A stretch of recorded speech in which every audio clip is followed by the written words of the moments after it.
You've entered a place where truth hides behind nightmares, and the past refuses to stay buried. Here at Paranormal M, we don't chase ghosts, they find us. Subscribe now and let the unexplained become unforgettable. The Family Ghost. So, my family keeps seeing the same ghost, like generationally. I, a 17-year-old female, have always been curious about the supernatural. I watch all the ghost shows and stuff. I've asked my family if they've ever seen anything that they think is paranormal for pretty much my whole life. While I'd say I'm a believer, I'm always looking for ways to debunk something. The thing that really pushed me to believe, though, was the stories I've been told by my family, especially considering the fact that there's one story my dad, who's a 46-year-old male, absolutely refuses to even tell me. Let's start. For context, I'm an American. My grandparents and my dad lived in England for a large portion of my childhood, or rather his. And what I always say is everything in England is haunted because everything there is old as shit. The story that convinces me the most is what happened to my grandparents. When my grandparents were in their 20s, they visited England many times. That's because they had family there. On one of these trips, they stayed at an old bed and breakfast in London. On one of their nights staying there, my granny would wake up randomly in the middle of the night. It said that she smelt very strong soap. Not thinking anything of it, she would just go back to sleep, until she woke up later. And this time, she saw a woman in old, 1800s style clothing, standing in the middle of the room before she walked away. She would obviously freak out and wake up my grandpa. They'd both hear the bathroom sink turn on. Their response to this was just to turn off all the lights or turn on all the lights and just go back to sleep. I mean, what else would you do? The next morning, they went down to the desk, hesitantly asked if there was any paranormal activity in that bed and breakfast. The desk attendant would respond yes, and after my grandparents shared their story, the lady would say what they saw had been seen around the bed and breakfast, but would usually stay on the floor above them. Later in life, my grandparents would be staying in their old home. It's after after had both my dad and my uncle. This is where our little family ghost starts. On multiple occasions, they saw a little girl that just kind of lingered, and that's it. She would linger around and not do anything, but she terrified my grandparents. It was constant feelings of being watched and just pure unease. Fast forward to my dad's adulthood. He and his best friend were roommates for the beginning of his 20s. His BSF would be the first to see her. The little girl would walk around their old apartment. The BSF would hear the footsteps. What is a BSF? They would feel the unease, and on only a few occasions, she would see the girl. My only told me one time that he saw the little girl, and it was in broad daylight. He said he was in the room in the middle of the day just cleaning when he saw the girl around the corner of his door. He'd gotten used to the feeling of being watched, but this was the first time he actually saw what was watching him. Needless to say, he was fucking scared. His response was freeze. Closed his eyes and turned around. When he looked again, she was gone. He had to leave the apartment because he couldn't bear being in there. Now I know these sound pretty mild, but it genuinely terrifies me. It terrifies me because my grandparents don't believe in ghosts. They're very devout Christians, and both me and my father were raised in that devout Christianity. I asked my grandparents what they thought it was. Considering their faith, they said that they don't believe that people can come back from the dead in any way, shape, or form. They believe what they saw were demons. Well, they believe all ghosts are actually demons, just trying to trick people. And again, I know it could sound not that scary, but this terrifies me. Having my grandparents admit to seeing something that they absolutely would not believe in and hearing them tell me that they do believe. Not to mention, knowing that my dad has a ghost story that he refuses to tell me because it scared him so damn much. I'm honestly scared that one day I'm going to see this little girl. I've had the feeling of being watched before, and I'm telling y'all right now, if I see this girl, I'm shitting bricks. It's terrifying to know that this also affected somebody that was so close with my dad. I don't need this in my life, and I'm already stressed enough. Honestly, extremely willing to take some advice on how to manage this all. I'd love to hear anyone else's experiences and how they may have managed it.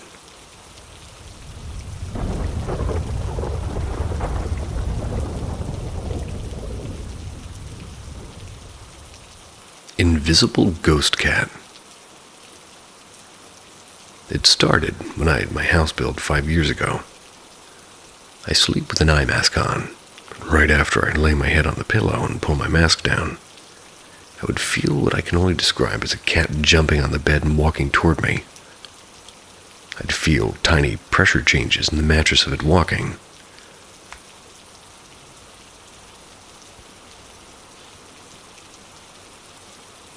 It would happen infrequently, maybe a couple times a month.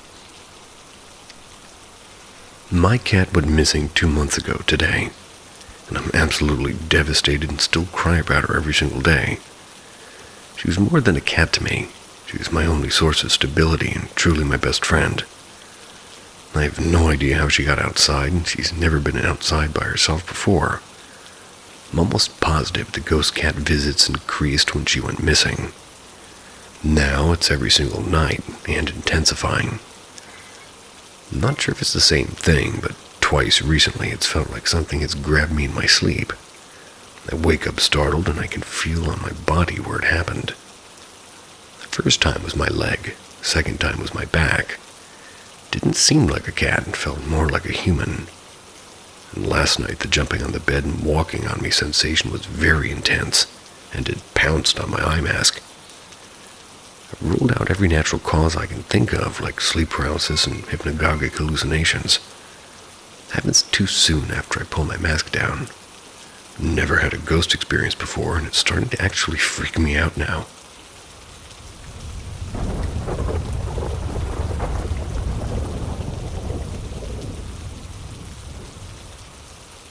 I saw a doppelganger of my friend while he was in the same room. To be completely honest, I've never used Reddit, nor do I really know much about the paranormal. But this experience has been so batshit insane, I desperately need some kind of clarity. Nothing describing this specific experience is coming up when I'm looking into it, so I caved and downloaded Reddit in hopes that somebody can explain my experience, or has at least had a similar one. I, a 19-year-old male, just moved into a new flat today. It's been quite disastrous. Flat wasn't cleared or cleaned, and there was a problem with the lease. My belongings now aren't coming till tomorrow, and spent the day majorly stressed and upset. I called a friend of mine, a 20-year-old male, to complain, and he was nice enough to go out of his way to visit, so that way we could kind of get food, and so I wouldn't be alone on my first night, as my flatmate now was moving in for another week. The nerves and uncertainty of a new place put us both a bit on edge. The place was furnished but predominantly empty, given my stuff isn't here yet. So it was a tad spooky. Because of this, when it was time for us to go to bed, we decided to just sleep in my bed together. Around 3:30 a.m., I woke up to see my friend stood by the open wardrobe. He was clutching his arms around himself as if he was cold. It was dark, but I could clearly make out the figure. It wasn't a shadow or silhouette, it was a full defined person, and it was definitely him. He was wearing the pajamas he went to bed in. I could make out the Scooby-Doo logo on the back of his shirt. Ironic, I know. I could also see his face and could tell that his head was turned to look at me despite his body facing away. We had joked earlier in the day about a stained and smelly duvet the previous tenants had left behind, and about how we may have to use it for warmth as a last resort. All I had with me, given my missing belongings, was a throw blanket. Given the duvet was dirty and it was sat in front of the wardrobe, I assumed he had enough of the chilly room and just woken up to grab it. I laughed and said something like, "Take it, you cave to the cold." He said nothing and just kept looking at me. So I made another joke, assuming he didn't hear me properly. He did the same thing and just stared.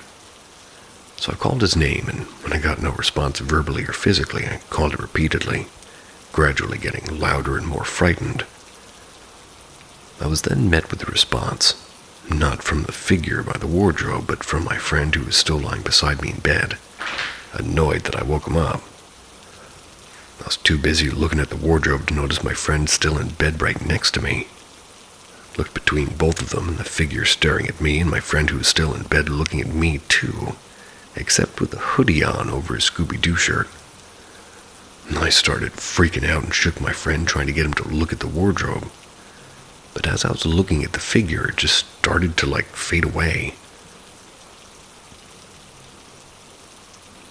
My friend turned on the light but saw nothing. And in speaking to my friend, I've learned it might not even be a spirit attached to the flat, but rather one attached to him. Apparently, he's seen similar apparitions since he was a child, usually differing in appearance, sometimes taking the form of family and friends, but always staring and always stood somewhere in the room late at night. The apparition seems to follow him wherever he goes, not tied to any sort of building, but rather to him. He says he knows it's not sleep paralysis because he can always move when he sees it. He says this spirit has also appeared to family and friends before, when he shares a bed with them, the same way it appeared to me. So I suppose that could be it. I'm not sure. I'm a bit concerned given it's my first night. And it might be a haunted flat. My friend also says that the attached ghost has never taken the form of him before. Seems to be concerning him a bit. I've heard that doppelgangers like that are an omen for bad luck, but it doesn't surprise me given my horrific luck as of late. So now I'm really confused and quite startled, because what? I don't really know what it was I saw, to be honest. But I know I do not want to stay here alone. I had a look at a few similar posts in the subreddit, and I saw that sometimes entities like to feed off stress and fear, and I shouldn't really panic when I see them, so don't give them power. But I think to do that I need to understand it a bit more, so any advice is very much appreciated.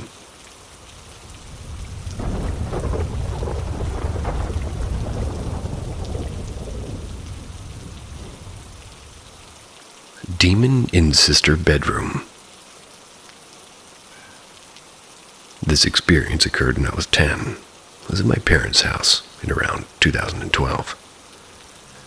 I'd gone to bed that night feeling very uneasy, as if something was watching me. And to note, I've had no other paranormal experiences beside this. I've never suffered from any hallucinations, so this experience is no trick of my mind. Anyway, throughout the night I was completely unable to fall asleep. Whatever this feeling was, it was persistent. Eventually, my bladder forced me to go to the bathroom, though I was extremely uncomfortable with leaving the safety of my room. To understand the story, I must tell you that my hallway is positioned in such a way so that when I go between the bathroom and my room, I can see directly down into my sister's old bedroom, and she moved to university. The door to my sister's bedroom was always left half open, was always dark. Anyway, I rushed to the bathroom and done my business. Washed my hands. Yet, as I walked across the hall, I felt compelled to look into my sister's room, and I'll never forget what I saw. Standing in the dark in my sister's room was a great dark figure, had long horns as of a ram, yet longer. Its body was that of a man, yet its legs, I think, were goat-like. It possessed the head of a ram and was probably 7 feet tall, shrouded in darkness.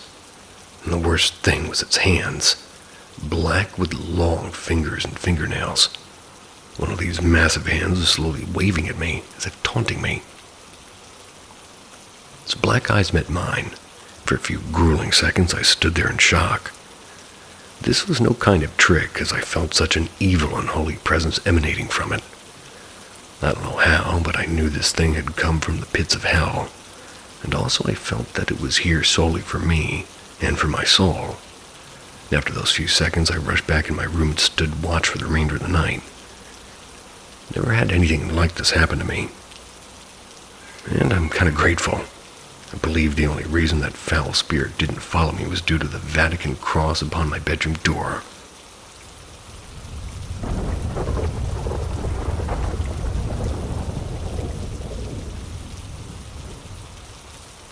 Manicures for the departed. This story is about a manicure technician named Pi.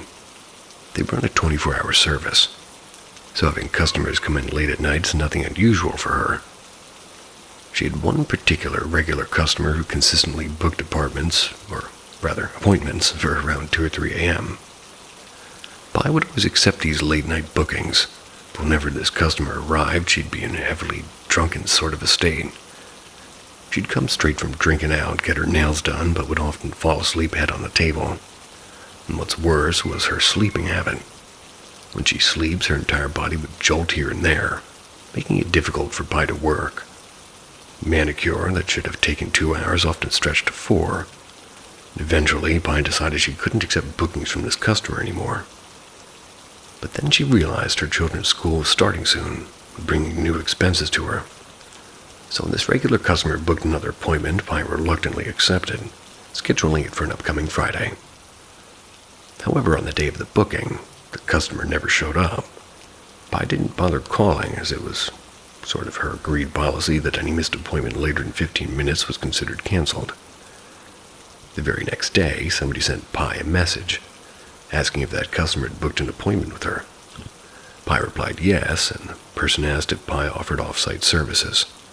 She confirmed that she did. Pi felt a pang of panic, wondering if the customer was in some sort of debt or trouble. The person then asked if Pi was available tonight, offering to pay extra if she would come to a specific destination.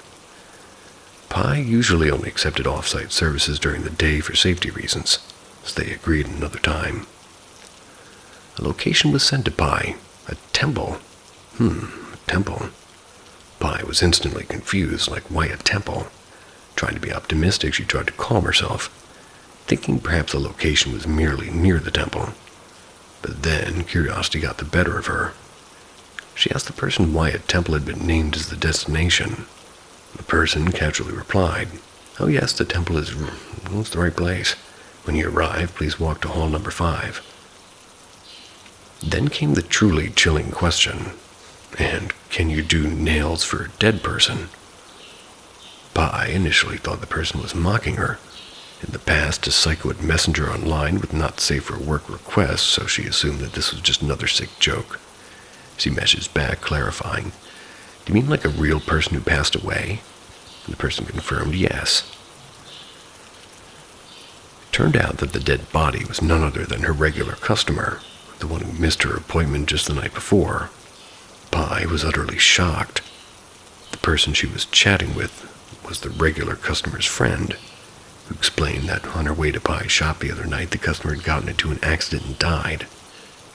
Her friends had tried to stop her from going, knowing she was very drunk, but the customer had insisted, saying, "Just let me go or else I won't die with my eyes closed." This is a Thai saying used to express extreme determination, a refusal to die upset if a wish isn't fulfilled. But what was truly strange was that the customer literally died with her eyes closed, or rather without them. Her eyes simply wouldn't shut. After hearing the shocking news, Pi immediately declined the offer to do the nails on site, and instead she offered to send some press-on nails. Pi said that she would do the usual designs that the regular customer liked without charge. The friend agreed, and Pi promptly created and sent 3 sets of nails. Pi recalls that when she finished the press-ons, it was around 1 a.m., and still feeling incredibly anxious, she decided to record a video, releasing all of her pent-up emotions into it and posted it on an online group of nail techs. She was asking others to share similar experiences if they had any. Pi couldn't shake the feeling that she was somehow the cause of the incident. If only she hadn't accepted that last-minute booking, maybe the customer would still be alive. She began to cry as she recounted this part of her story. The clip she posted went viral, and soon Pi was contracted by the customer's mom. Pi asked if the mom wanted the clip deleted. The mom said no, explaining that it served as an important lesson for society. Pi then asked the mom if the nails had been put on, and the mom said that she would put them on during the day of the incineration. The customer had passed away on a Saturday. According to Thai beliefs, bodies should not be incinerated on Tuesdays. Their family also felt Wednesday's energy was too strong, so the day of incineration was set for Thursday. Before sending the nails off, Pi recorded another short clip, speaking directly to the deceased. "I give you these nails. I don't want any money, and all of these are for you. No need to come back and thank me. Please don't come in my dreams nor send me any signals," because she's easily scared. After the funeral was officially done, Pi talked to the deceased friend and learned about a few additional ceremonies that took place, such as having the deceased boyfriend's platform like a karma-cutting ceremony to officially sever spiritual ties, intended to help the spirit find peace. Also, during the actual cremation, the deceased's eyes had still not closed, even with the nails now on. By nature, the friends knew that the deceased was somebody who absolutely hated wasting money. They recalled the incident where she once came late to an appointment, costing her the deposit booking fee. So this time around, her friend showed the undertakers the clip of Pi saying that she was given all the nails and the money back. And strangely, after the clip was played, the deceased's eyes finally closed, and the undertaker was able to successfully proceed with the cremation. Later that week, when Pi was out with her friend, till around 2 a.m., she got back to her shop, and as she entered, she heard a cold cry nearby. It wasn't a sad weeping sound, but a soft, long series of eerie whispers near her door. She turned around, panicked, thinking she might have done something to anger the deceased. But then she clearly heard the words, "Thank you," floating in the air. So yeah, I guess the spirit really loved beauty, or maybe because before her death she was on her way to get a manicure when the accident happened. The very last moment of consciousness was about getting her nails done. So she wanted to complete it before finally passing over, maybe. I've only heard about people doing makeup for the dead, but nails, this one's a first. I will agree with you, and well, I was going to say something else, but I should save that.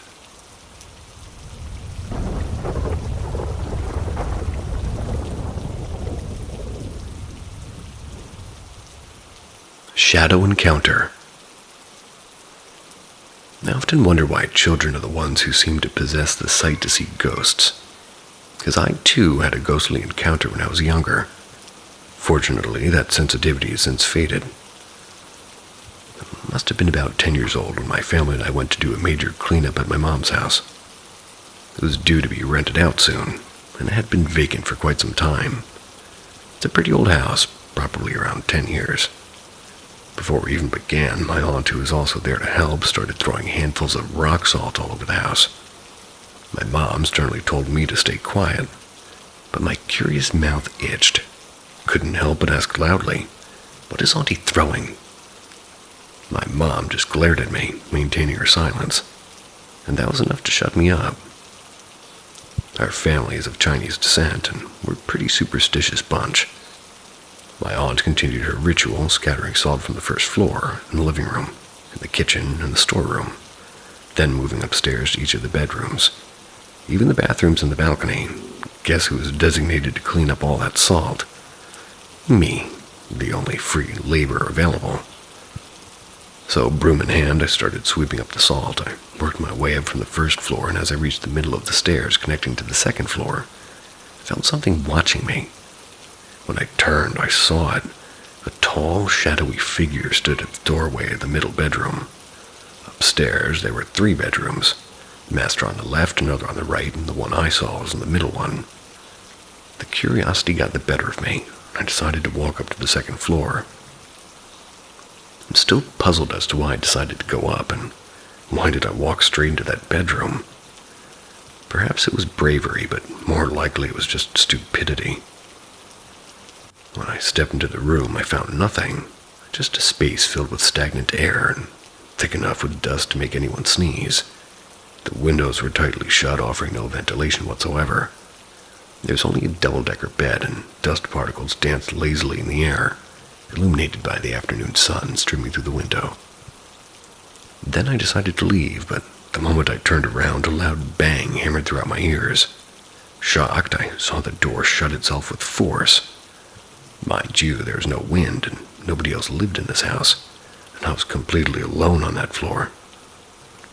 At that moment, my heart pounded so heavily it felt like it would burst from my chest. Most people might instinctively open the door and run, but I wasn't in the right state of mind to even think. I just froze, standing like a statue for a good few minutes. Then slowly I reached out to open the door, but I couldn't open the damn door. Trapped, I started to panic, shaking the knob crazily. And this might sound funny in hindsight, but the reason I couldn't open it was probably because I was pushing it in the wrong direction. I was supposed to pull the frickin' door. But that doesn't explain why the heavy old wooden door slammed shut on its own in the absence of any wind. And once I finally managed to open it, I leapt down the stairs in what felt like 3 hops, rushing straight to my room, and luckily I didn't pee myself or anything. But I was so scared. I never told my family, and those who rented the house after the incident were fine. To this day, I still don't know what I saw there. Maybe it was real, or perhaps it was just a child's overactive imagination. But luckily, as I grew older, I rarely ever encountered any strange entities.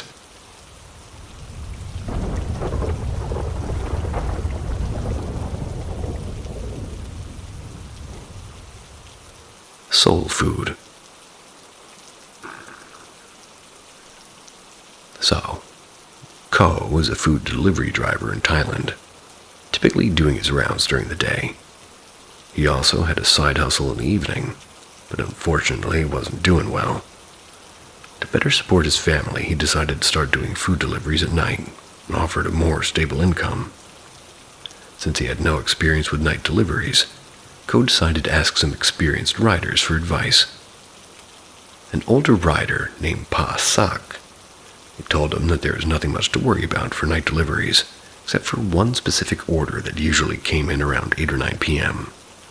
This particular order was always for a house at the very end of the 18th Street. Pa Sak emphasized that this order would come with additional unusual instructions through the delivery chat, and that Ko must follow them accordingly without question. Ko was also strictly advised that if he ever got that order, he shouldn't go there alone. At that moment he felt the sense of fear, but Pa Sak ended with a lighter tone, assuring him that the tip for this order was incredibly good. After receiving this chilling advice, Ko continued working his day and night shifts.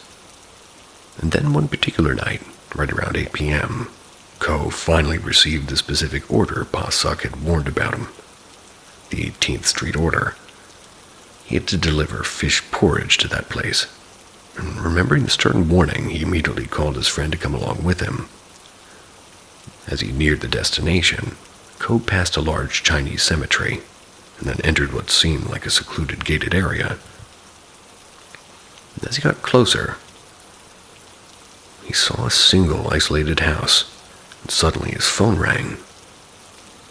He heard a ding, and an unusual message appeared in his delivery chat, giving him specific instructions. 1. Hang the porridge bag in the front gate. 2. Take 1 incense stick found near the gate and light it. 3. Stick the lit incense stick into the food bag. And let me explain this for better context. So in Thailand, people light incense sticks when they pray, symbolizing a connection to those that they're praying to. The number of sticks varies depending on who they're praying to, like 3, 5, or 9 for different deities. However, a single incense stick is commonly used to pray to the dead, such as a deceased loved one or a wandering spirit.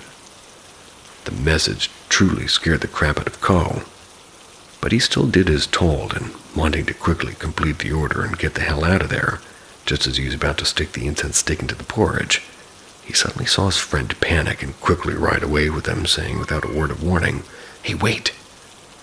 Ko exclaimed he was shocked. He quickly jabbed the stick into the food and ran after his friend, who was about to leave him alone in the dark.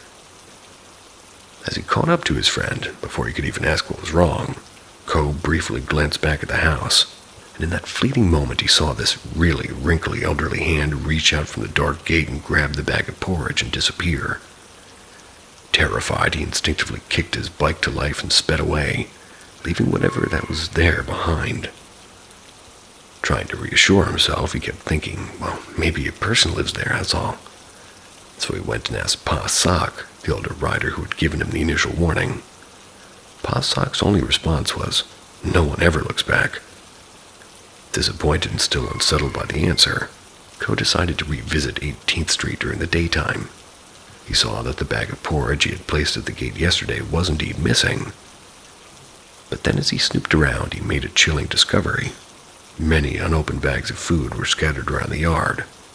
So was the food truly for a dead person, never to be consumed by the living?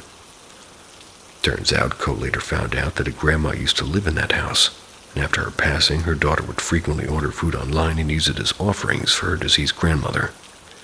The spirit would consume the essence of the food, leaving the physical bag untouched. After this traumatic, unwritten initiation for night shift delivery drivers in that area, Bro just simply ditched the night shift life altogether, only done deliveries during the day ever since.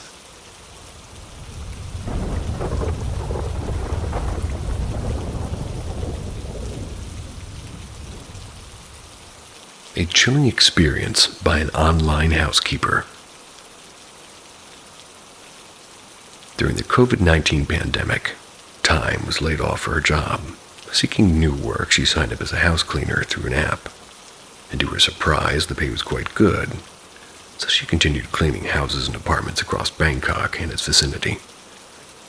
One particular day, she received a booking for a house that was quite a distance away. Despite the travel, she confirmed the job as she really needed the money. Upon arriving at the house, Thyme met her client, Jonathan, a tall European man with blonde hair. He instructed her to clean only the first and second floors, and to never under any circumstances enter the third floor.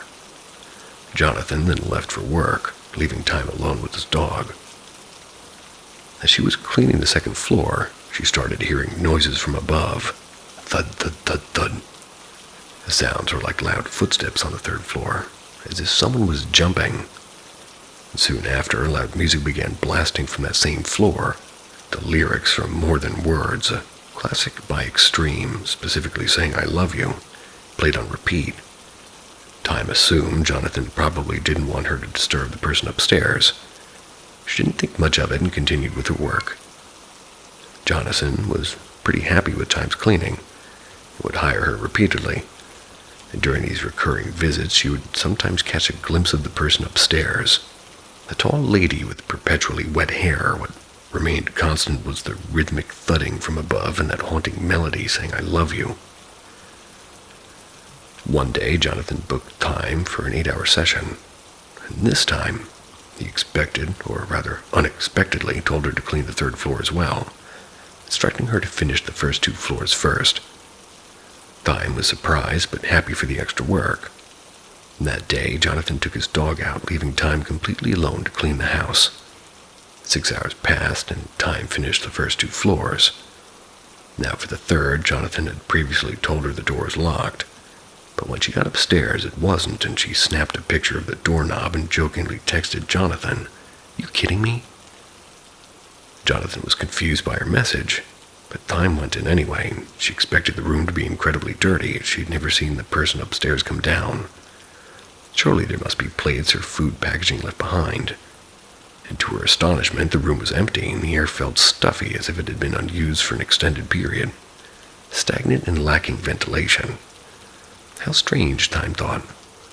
The room did have a large speaker and a large bed. On the wall was a wedding picture of a beautiful blonde woman and Jonathan.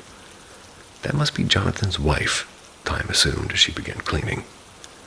As she cleaned, Thyme decided to use her phone to listen to some music. A fan of rock, she started her rock song playlist. When she finished the main room, she moved to the bathroom and began cleaning there. After a while, she suddenly heard saying "I love you" and wait, what? Thyme was utterly confused. She clearly had her rock playlist on, but her hands were wet, so she continued cleaning the bathroom. Yet the same song saying "I love you" kept playing with different versions, concert versions, live versions appearing, and this went on for 20 minutes until she finally stopped her music. Deciding to listen to something else, she put on the Ghost Radio's Ghost Stories for company, finding that listening to the host, Pete Jack, had a calming effect on her. As she was cleaning the bathtub, a ghostly wet figure emerged from the wall and turned toward her. The ghost's skin was wet and puffy, as if filled with water. It smiled at her creepily, then retreated back into the wall. Shocked, Time ran as fast as she could out of the door, shouting and screaming. She quickly contacted Jonathan, yelling at him to come back. Jonathan arrived and finally spilled the truth. It was Jessica, his deceased wife, who had passed away about 3 years ago. Jonathan admitted he had cheated on Jessica and was caught by her when he was on a date with his mistress, and furious, Jonathan, instead of apologizing, shouted back at her, leading to a heated argument. Jessica finally declared it's either her or me that dies, and she retreated home.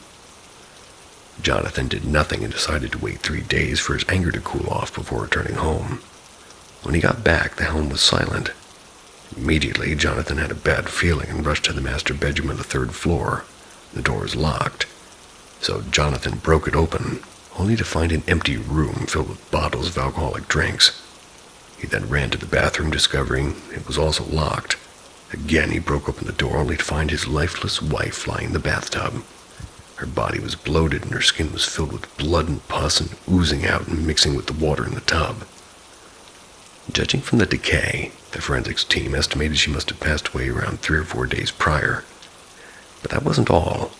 On the walls, a bloody handwriting wrote something along the lines of being with Jonathan always, never leaving him ever, and that he would never have another love as long as she would be with him. After that incident, Jonathan had the audacity to bring his mistress to the exact same house, and the two started living together, even buying a dog, but Jessica's ghost relentlessly haunted the mistress, causing her to break up with Jonathan and leave. Only the dog remained in Jonathan's care. Any other time he tried to start a new relationship would either inevitably collapse, or Jonathan even commented that Time was the only house cleaner who had managed to stay for so long. The previous cleaners would never last this long. Shocked, Time decided to go home. As she was leaving, she heard somebody whisper into her ear, "You forgot something." And Time thought maybe it was just stress and continued on her way. As she was checking her cleaning equipment at home, she noticed one of her cleaning tools was missing. Never went back to that house ever again. This experience traumatized her so much she decided to quit despite the high pay.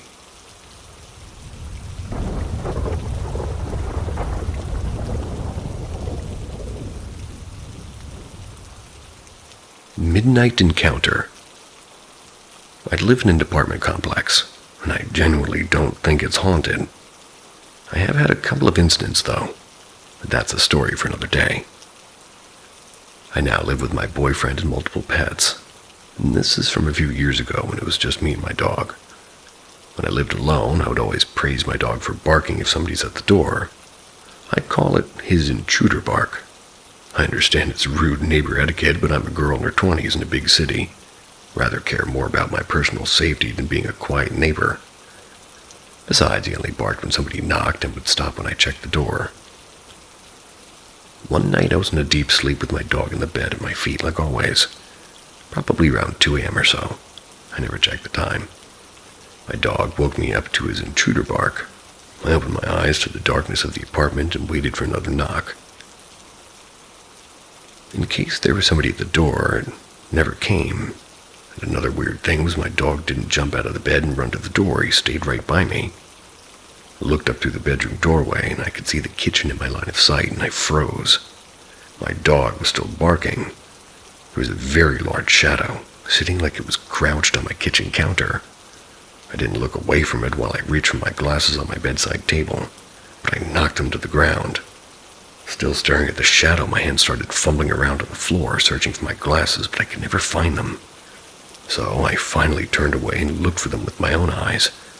Once I grabbed my glasses and put them on, I looked back into the kitchen. It was gone.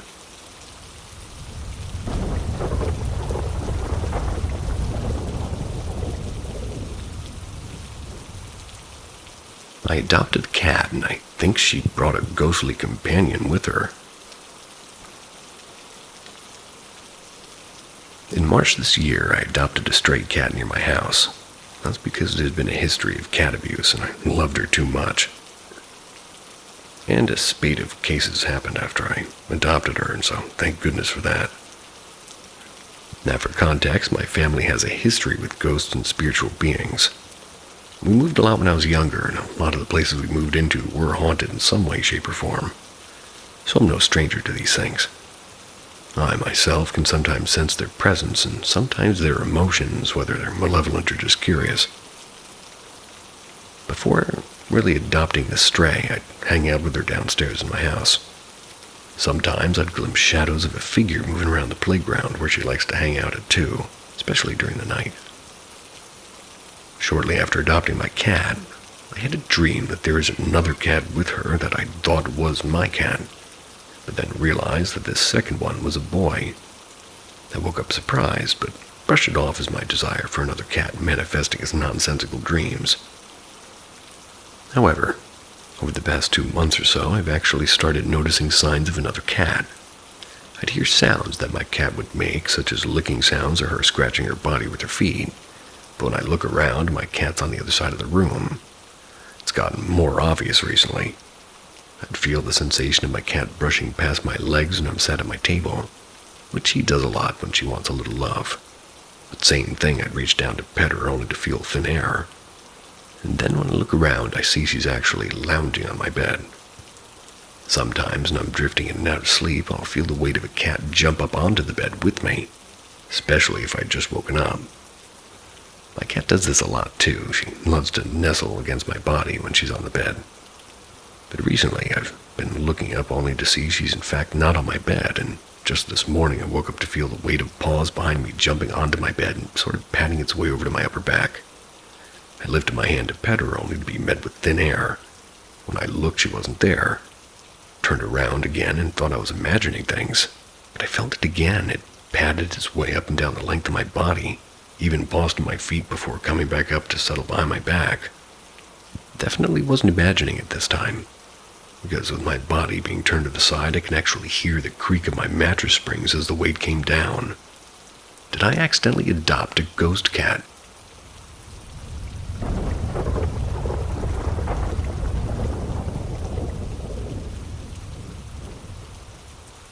Please tell me your most paranormal stories.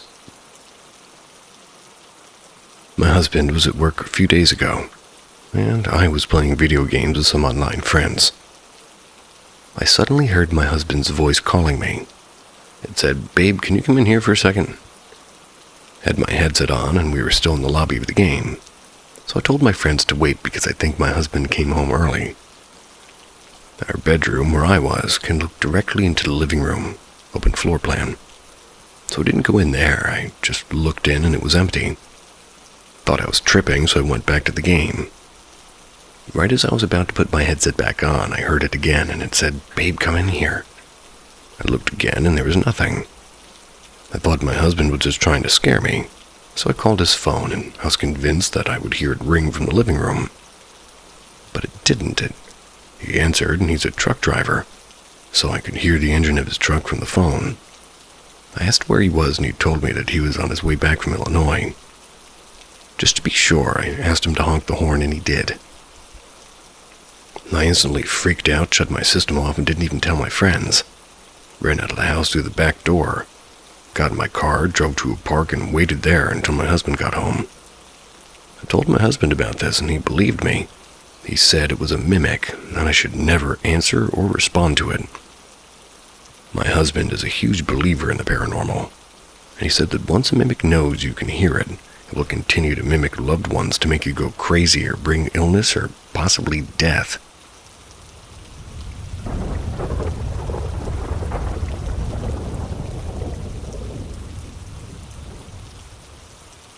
I live with my grandma in a small house. It's just me and her and my 2 cats, and every Saturday she goes out for bingo. Basically, she had left around 5 p.m. She gets back in at 10 p.m. I was laying in bed for a few hours watching TV. think it was around 8 p.m. and my cat, who I've had for years, has never hissed. But this time he did, and he was hissing at my bedroom door, which was closed. He started showing some really threatened behavior. His hairs on his head were all spiky and his tail was all fluffed up. His back was arched, and he was non-stop hissing at my bedroom door. So I got up and opened my door thinking he might just need food or need to go to the toilet really badly. But no. So, right as you walk out of my room, there's a hallway, and that hallway leads straight to the laundry room. Then there's a door in the laundry room leading out to the clothes hanger. My cat starts slowly walking up the laundry room door and continues to hiss and have that threatened body language. It freaked me out because he's never acted like this. I started to get a weird feeling. I go straight back to my room and I try to just calm myself down. Watch a comfort show to try not to make myself go crazy. My cat eventually calmed down and joined me on the bed.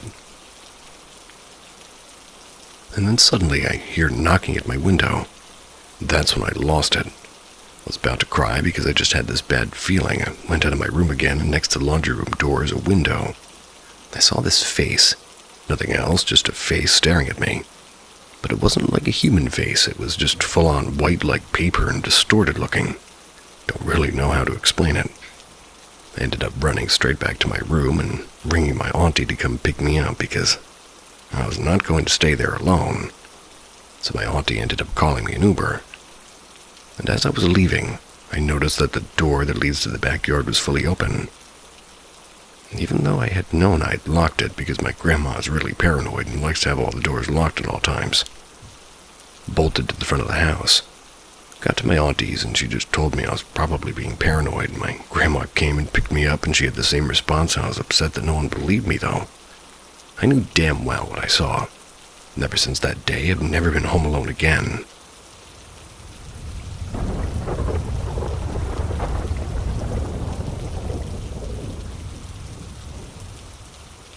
Two real ghost encounters.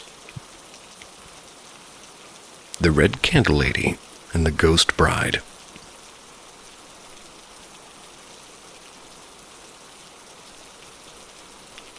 Encounter number 1. The Red Candle Lady. When I was around 10 or 11 years old, I was a pretty nervous kid. Especially when it got dark outside. My imagination ran wild at night, and I'd always try to leave me like a little TV on to help me sleep, but my parents didn't like that. They'd get on me for running up the power bill or messing up the TV. And sometimes they'd come into my room late at night to make me shut it off. So eventually I started setting the TV on a timer before going to sleep. One night felt like any other. I had just watched some creepy videos on YouTube, including ghost stories from that old Top 15 channel. And even after that, I didn't feel scared, not yet.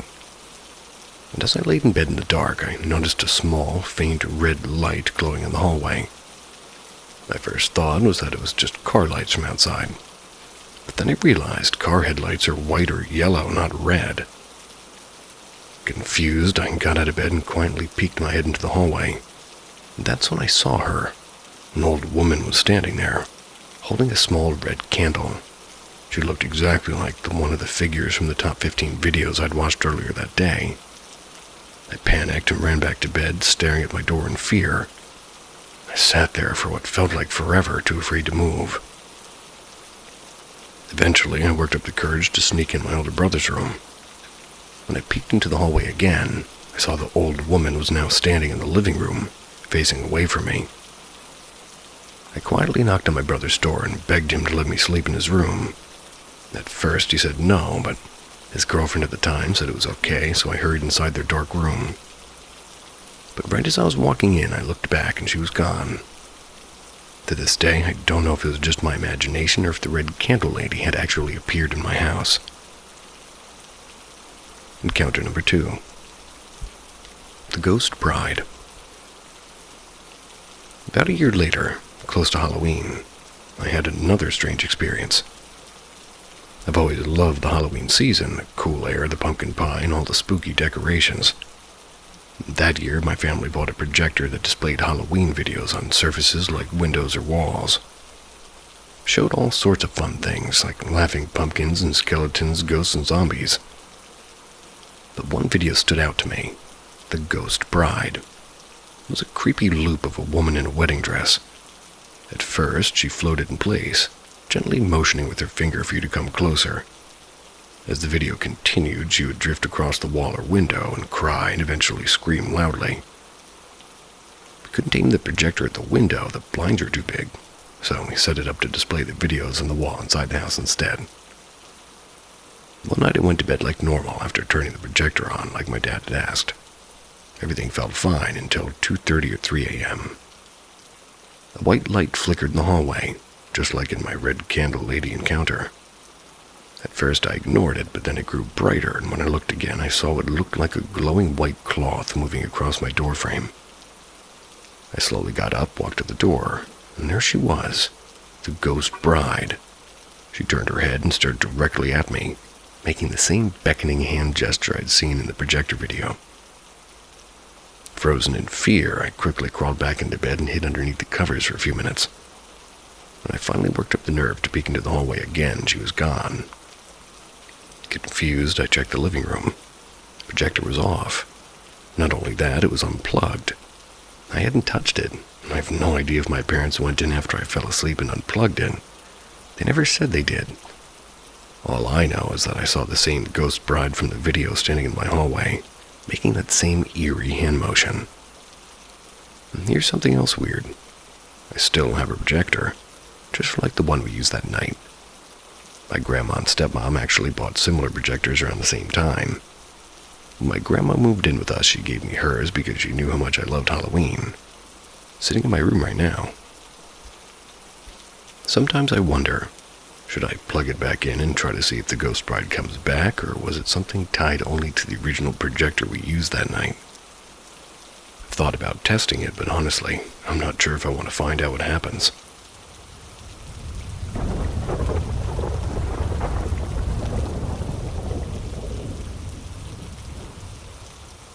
Unexplainable overthinkingness.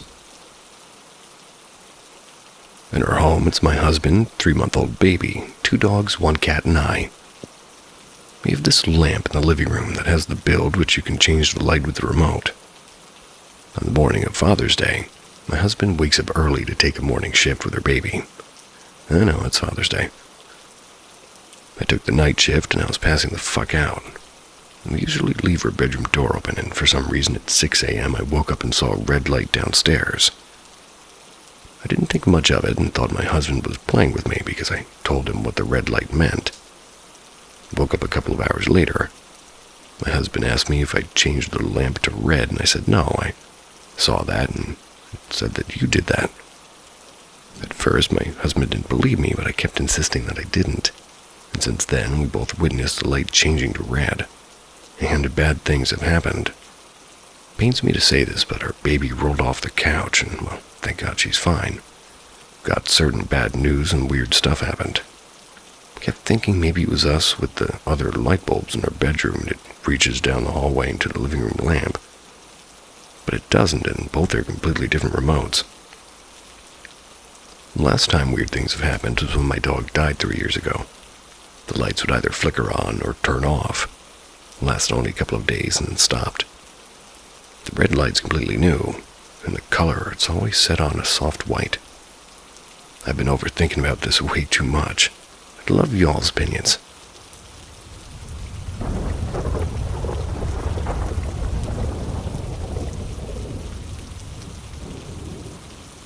I saw some really weird shit at an abandoned kids' tuberculosis hospital, and still freaks me out.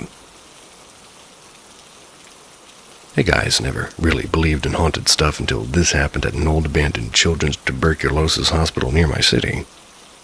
It's got a super and sad history. Lots of kids who were sick and passed away there. The place always felt off. One time during a sunny day, which, keep in mind there's a lot of natural light in the building, my friend was with another friend and just exploring, filming a silly video inside of it. Just lip-syncing and messing around. She didn't even notice at first, but later she saw this black shadowy humanoid figure walking behind her by a door. The crazy part is they were literally the only ones in the building at the time, and her friend was in front of her while she was filming herself. They always checked for people before exploring. There was no one else, no footsteps, no voices, nothing, just that shadow. She only found out about it months later when she rewatched the video. And after that, she said she'd never go back, and honestly, I don't blame her. I don't have the video, not sure if she does, as we're not friends anymore. But seeing it with my own eyes was enough for me to believe something seriously wrong with that place. Anyone else ever been somewhere with heavy history like that and caught something unexplainable? And what do you all think that shadow was?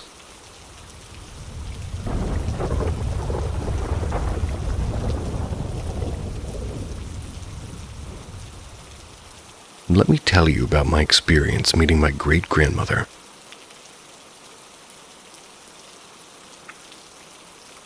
It's well known in my family that my grandpa's mom was indeed a witch, a bad person with lots of bad actions to anyone who confronted her. She came from Spain in the late 30s, went to live in a very spiritual place in Mexico, also known as an esoteric place filled with nahuales. And nahuales are beings with the ability to change shape, often taking on the appearance of animals such as jaguars, dogs, coyotes, or birds, among others. Beyond her strict persona, being rich was one of the most focusing thing about her, or perhaps they meant fascinating. Why? Because my family rumor, that it was confirmed by my grandpa, is that in her house she used to hid golden coins on the wall. And me growing in that house when I was a kid, I can confirm that house had a lot of passageways between the walls. Here's the story about her death. My grandpa's friend used to do very dark humor pranks between them. It was their weird connection style, but that day he called my grandpa and told him that his mom had passed away. Of course, my grandpa was mad about that joke, but it wasn't my great-grandmother's house. It was surrounded by police cars, because somebody had stole some papers from her vault. And she was a mean woman, and she was known in that town because of that and her greed around everything that involved money. Karma's a bitch. And the hearse broke down several times on the way to the cemetery, and when they arrived, the coffin didn't fit in the hole. Years passed, I grew up. I left that town. My grandpa went sick, and it was time to go visit him, and don't get me wrong, I love that house, and if it were mine, I would treasure that house with all my heart. But the vibes are kind of heavy in certain areas, like the basement in my grandpa's room. Stayed there for 2 weeks, and everything was fine until one night. I remembered that there was a presence behind me during dinner. I even told my family, and they do believe in hauntings. So they did a quick cleanse with an egg, and the egg was fine, so I took no care about it. I took a glass of water and went to my room on the second floor. I slept, then I opened my eyes, and I could see myself out of my body. I know it wasn't me being dead, but I was floating over my body. I couldn't speak, and I know I could talk with my mind, but not with the voice. Something took me out of the house, and I could see a clear view of it, and I flew to the main door and opened it, and everything seemed fine. I was on my way downstairs to the basement. It was clean.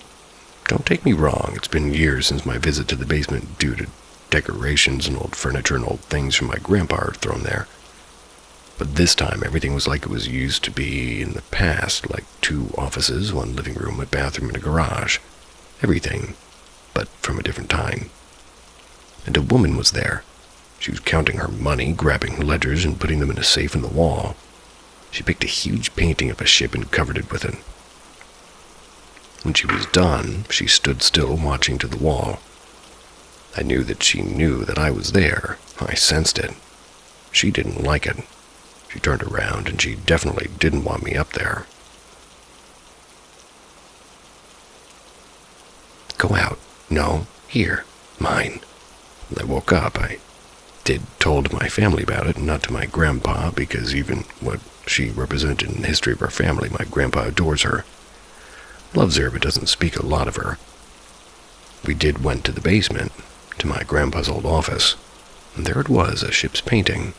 Behind it in the wall, we all said it was a nightmare, and I didn't felt like it. My aunt took took the wooden boards off the wall, and there it was, a huge safe. We couldn't open it, so they broke into it. They found papers and maps and nothing else. But that was the moment I think she snapped. From that moment on, strange things started happening in the house. Shadows and chills and sounds, you name it. My last night there, I saw that crow following me everywhere. I knew it was her. It had to be her. I woke up, and before leaving, I went to my grandpa's bedroom. We talked and laughed and asked me to look through the window because something was annoying him. A sound. I looked, and there was a crow. He asked me not to close the window because of her mother's favorite animals were, in fact, crows. I haven't traveled to see my grandpa. He's been sick lately, and I know I have to go visit him. I'm not scared of her, but there's something I don't connect. When she said mine, did she refer to the money or about my grandpa? Was she a Nahuale?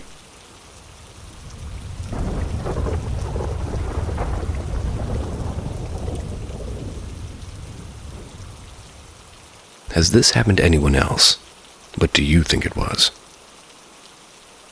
When I was around 6 or 7 years old, I had a weird thing happen. It stuck with me my entire life. I'm 37 years old, and I can recall this like it happened yesterday. A little background. I grew up with just me and my mom. We lived in an older apartment, a 3-family apartment. A family on the opposite side of us and a single man lived below us. As you walked in, you would walk up a flight of wooden stairs. There was a railing, you'd come up to a bathroom, then the kitchen, turned left, and there was a hallway. My door to my room was on the right. From my bedroom, I could see the railing and anyone coming up or down the steps. Walk down a little bit more down the hall was our living room. That's on the right. My mom's room was up a flight of stairs at the end of the hall on the left. Almost nightly, I'd go to my bed in my room, and I'd wake up to go into my mom's room. I would crawl into the bed and go back to sleep. I just always felt more comfortable and safe. One night I woke up as I normally did. My bed was up on a wall, and I remember I woke up feeling like I was being watched.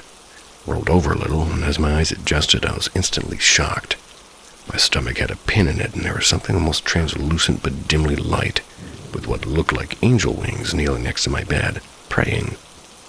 Mind you, I grew up not religious at all, and my mom's side was Jewish, and I was petrified, and I remember starting to sweat. Turned over into the wall side and put my head underneath the covers. Petrified.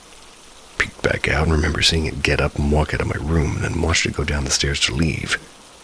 I never heard a door open, so I knew it wasn't an actual person. Once I thought it was gone, I screamed for my mom and ran my ass to her room. That's a memory from 30 years now. Need to know if anybody has anything like this happen. Never happened again to me. I don't think it was sleep paralysis because I remember like I was moving and still seeing it. I was awake for sure, so it wasn't a dream. I'm curious on people's thoughts on this and what they think it was. Thanks for reading all this. I know it is long as fuck. Potty mouth.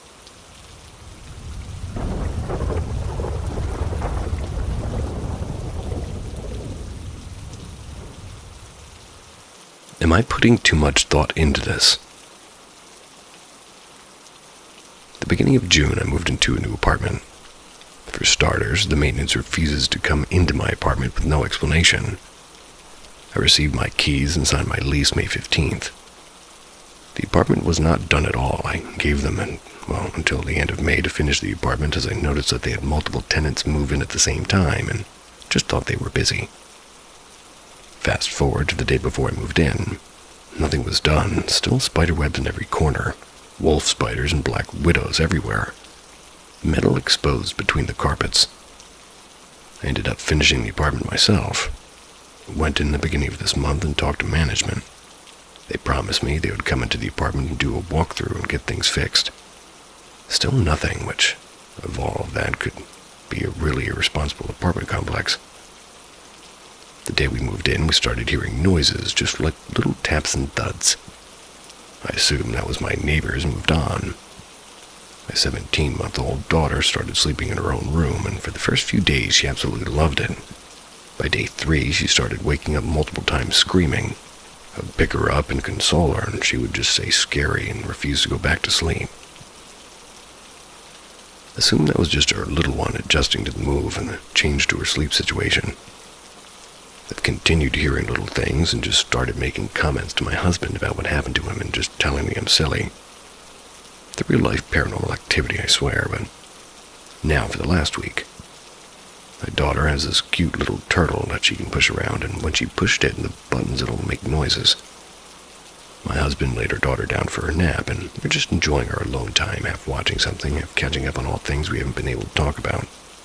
And all of a sudden, the turtle rolled and the sound went off. My husband told me not to think anything about it, that it was weird, but it was nothing. The day before yesterday, the light above the stove burnt out. I made sure the light switch was off, and we switched out the bulb, put the light bulb on my list, and went about my day. And yesterday, my husband went to see some friends. It was just my daughter and I home. Got her dinner, put her to bed, and normally she'll lay there and talk to herself for a few minutes and then fall asleep. But last night she was doing the same thing, but it was like taking a long time for her to fall asleep. She wasn't getting fussy, just laughing and talking.